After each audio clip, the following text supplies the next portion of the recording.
رسول اللہ صلی اللہ علیہ وسلم نے فرمایا، اسلام کی بنیاد 5 چیزوں پر قائم کی گئی ہے۔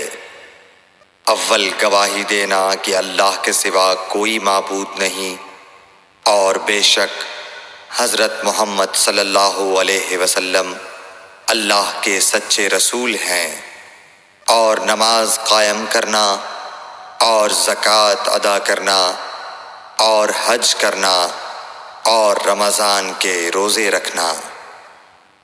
صحیح بخاری حدیث نمبر 8۔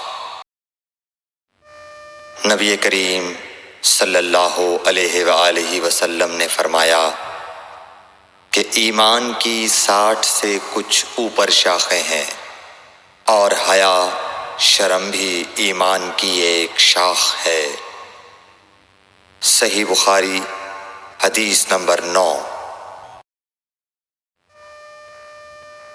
حضرت محمد مصطفیٰ صلی اللہ علیہ وآلہ وسلم نے فرمایا، مسلمان وہ ہے جس کی زبان اور ہاتھ سے مسلمان بچے رہیں، اور مہاجر وہ ہے جو ان کاموں کو چھوڑ دے جن سے اللہ نے منع فرمایا۔